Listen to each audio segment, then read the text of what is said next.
using steel scaffolding for our formworks.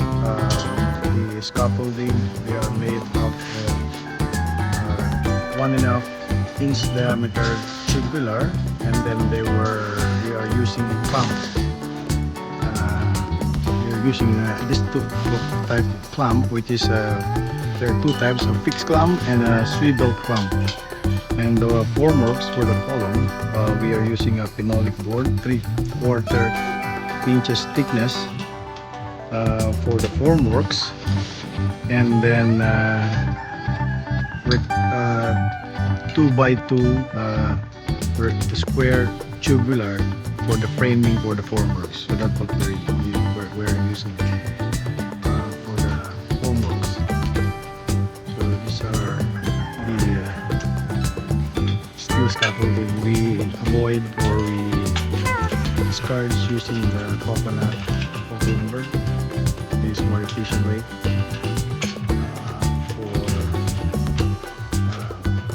for formworks type of job.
So nasa forming na tayo ng ating roof beam, at kinakabit na nila yung mga reinforcing bars and then formworks para sa roof beam ng ating farmhouse.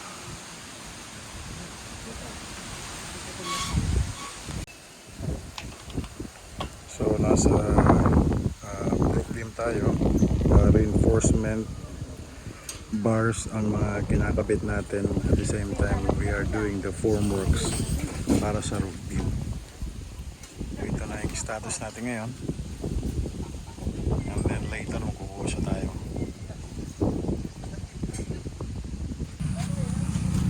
So ito na yung stage ng ating construction ng ating farmhouse, at pinoporma na natin yung ating roof beam and then bakal. Pero dito gumamit tayo dito ng steel scaffolding and then clamp para sa ating mga formworks. So ito na ang ating update. Nasa roof beam na tayo. Nakalagay na tayo ng mga rebars, reinforcing bars sa roof beam, and then yung formworks tinatapos na natin. So if you notice na we use steel scaffolding.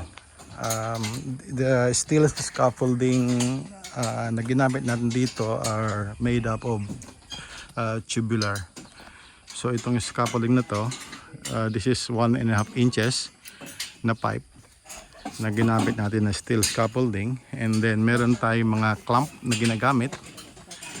Dalawang klaseng clamp ang ginamit natin. Meron tayong swivel type, and then meron tayo yung fixed type na clamp, ganito. So mas maganda to, mas matibay, more efficient, at mas mabilis siya. So So ito ang ating mga ginamit na formworks and steel scaffolding. So steel scaffolding tubular with clamp, and then yung formworks natin, gumamit din tayo ng mga square rectangle or square tubes, and then 1.5 inches also, and then phenolic board. Yun ang mga ginamit natin na para sa formworks ng ating mga columns and then beam.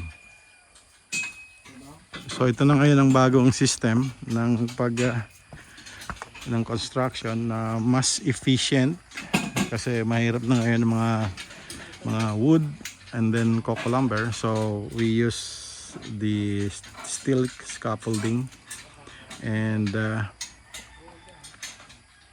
phenolic board for the formworks.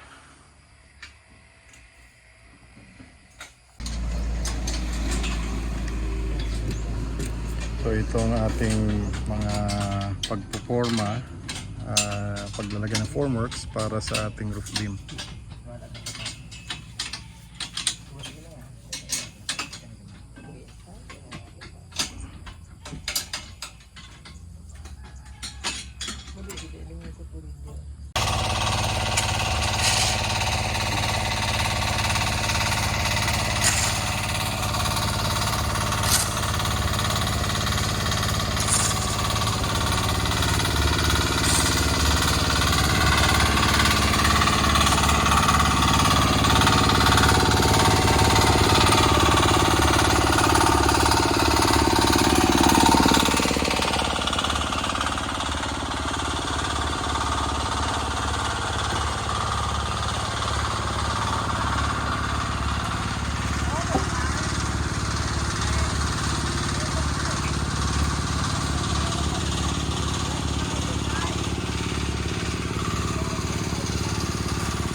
Concreting works tayo ngayon.